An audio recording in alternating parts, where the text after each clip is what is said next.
Hello my dear students. तो आप देख सकते हो Calcutta University BCom 5th semester का सिलेबस आज हम लोग डिस्कस करने वाले हैं। आपके सामने स्क्रीन पे ये सारा सिलेबस लिखा हुआ आपको नजर आ रहा होगा, इसी के बारे में डिस्कशन करने वाले हैं। चलिए ध्यान से समझिएगा क्या क्या हमारे पास सब्जेक्ट पढ़ने हैं बीकॉम 5th सेमेस्टर में।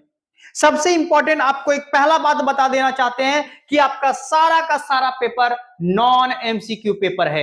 एक भी पेपर आपको एमसीक्यू अब देखने को नहीं मिलेगा।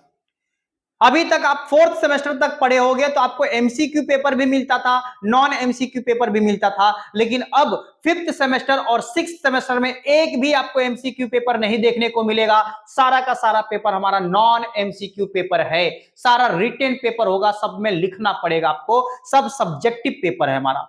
आई बात समझ में? अब कौन कौन सा पेपर ऑनर्स को पढ़ना है, कौन कौन सा पेपर जनरल वालों को पढ़ना है, आइए इसी के बारे में डिस्कशन करने वाले हम लोग। पहला पेपर है हमारा ऑडिटिंग एंड एश्योरेंस।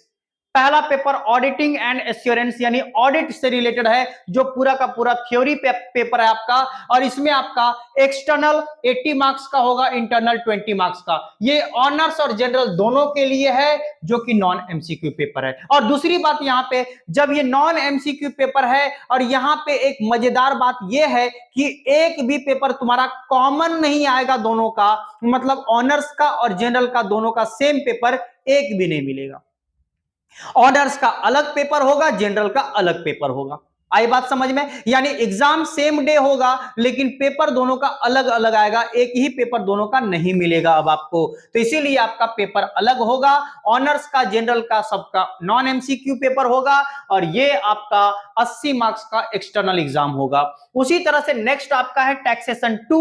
टैक्सेशन 1 आप 4th सेमेस्टर में पढ़ चुके हो, जहां पे आप पांचों हेड के बारे में पढ़े थे। अब वहीं से आपका कंटिन्यू किया जाएगा और टैक्सेशन 2 को आगे कंटिन्यू करते हुए डायरेक्ट टैक्स, इनडायरेक्ट टैक्स सब पढ़ना पड़ेगा। यहाँ पे जीएसटी ये सब आपको पढ़ना पड़ेगा। इनडायरेक्ट टैक्स में क्या क्या पढ़ना है, उसके अंदर क्या क्या चैप्टर्स है, वो बाद में डिस्कस किया जाएगा जब हम लोग पढ़ेंगे वो सारा टॉपिक को। लेकिन अभी आपको सिर्फ सिलेबस के बारे में बताना चाहते हैं, तो ध्यान से समझिए। यहाँ पे तो टैक्सेशन 2 आपका एक्सटर्नल है 80 मार्क्स का, इंटरनल है 20 मार्क्स का, ऑनर्स जनरल दोनों को पढ़ना है, नॉन एमसीक्यू पेपर है। आई बात समझ में? तीसरा आपका कॉर्पोरेट अकाउंटिंग। कॉर्पोरेट अकाउंटिंग आपका अकाउंट्स है, लेकिन पहले आप फिनेंशियल अकाउंटिंग पढ़ते थे।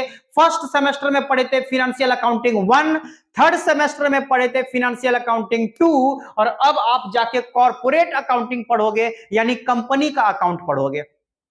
आई बात समझ में? यानी कंपनी से रिलेटेड आपको अकाउंटिंग पढ़ना पड़ेगा। कंपनी से रिलेटेड जितना भी आपका चैप्टर्स होता है वो सारा चैप्टर आपको यहाँ पे कवर करना पड़ेगा अकाउंट्स से रिलेटेड। इसमें भी आपका 80 और 20 मार्क्स का आपका 100 मार्क्स का पेपर है, और उसमें ऑनर्स जनरल दोनों को पढ़ना है, जो नॉन एमसीक्यू पेपर है, आपको पहले से ही बताया जा चुका है। और उसके बाद लास्ट आता है sir macro economics and advance business maths.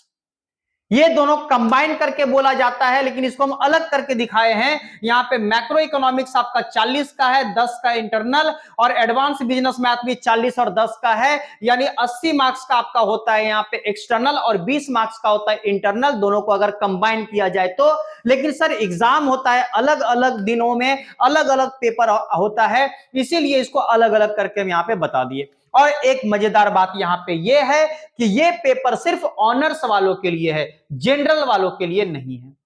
आई बात समझ में? यानी ऑनर्स वालों को पढ़ना है ये मैथ्स और इकोनॉमिक्स, और आपको जनरल वाले को आपको नहीं पढ़ना है। ये नॉन एमसीक्यू पेपर है। आपको समझ में आ गया होगा। तो आप यहां से अपने सिलेबस को देख चुके हो, आपको समझ में आ गया होगा। ऑनर्स वालों को टोटल 5 सब्जेक्ट पढ़ना है, जनरल वालों को सिर्फ 3 सब्जेक्ट पढ़ना है, यानी जनरल वालों को इकोनॉमिक्स और मैथ छोड़ के बाकी 3 सब्जेक्ट कवर करना है।